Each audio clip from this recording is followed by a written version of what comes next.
Cordial saludo, mi nombre es Jorge Anguerita del programa de instrumentación. Vengo a presentar el desarrollo de la guía de la unidad 2, tarea 2, que a continuación veremos la primera parte que era comentar sobre el amplificador de instrumentación del CMR alto, el cual se hizo un mapa conceptual sobre filtros activos y se integró con otro mapa conceptual sobre otros temas que se han visto en la unidad.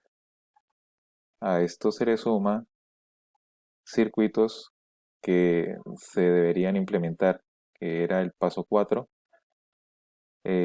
sobre el software Proteus o el del gusto el cual tenga el estudiante, mediante un sistema de medición de temperatura con un componente o dispositivo LM35, diseñar la etapa de amplificación de tal manera que se obtenga 16 voltios para una temperatura de 80 grados.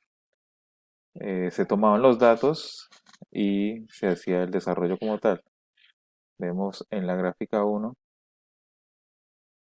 el desarrollo del circuito en modo apagado, y en el gráfico 2 se puede observar que está en función o encendido como tal el circuito. A esto habían otros dos ejercicios sobre circuitos, que era el paso 5, diseñar e implementar el software Proteus en una etapa de filtrado. Así el filtro activo pasa bajo de segundo orden, usando un amplificador operacional, el M324 o el TL084, con una banda de corte de los 500 Hz. Se desarrolla, como vemos, el ejercicio con los datos anteriormente eh,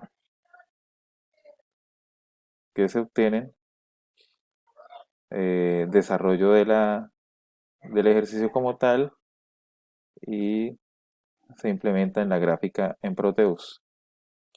Acá vemos la gráfica que nos da y el ejercicio del circuito del paso 5. Esta es la gráfica que nos dio y continuamos con el paso 6, que era implementar, al igual que el anterior o las otras dos anteriores, una conversión análoga a digital de 8 bits usando un integrado ADC 0804, y a esto eh, probando con una señal de entrada de 5 voltios visualizada en diodos LED. Este es el circuito que se relaciona. El paso 7 nos habla sobre implementar los tres circuitos anteriormente vistos en uno solo. A continuación vamos a mirar el primero, de reflejado, el cual debería tener una salida aproximado de 16, nos aproximamos a 15.99, como lo podemos observar acá utilizando este potenciómetro, y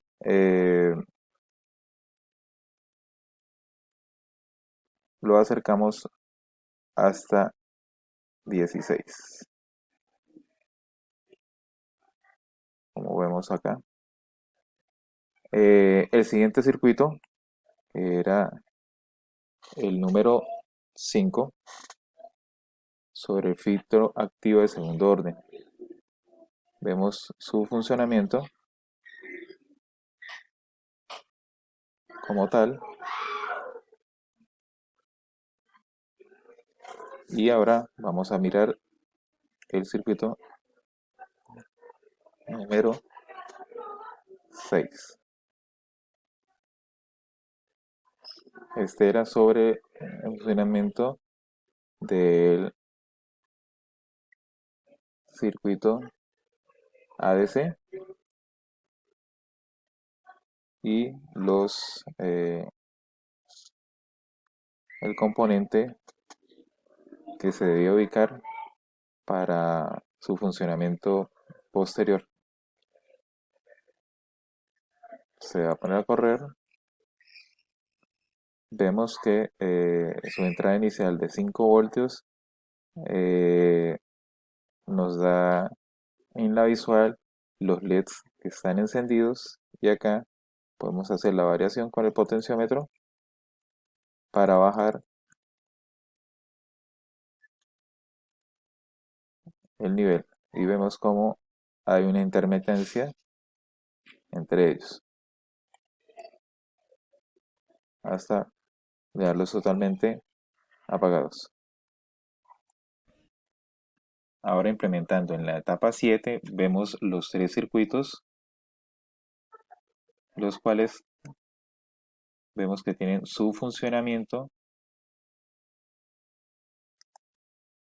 la forma que cada uno se conecta entre sí. Vemos que no hay intermitencia en ninguno de ellos, y así podemos concluir la etapa de la guía de la unidad 2 para dar por finalizado. Hasta pronto.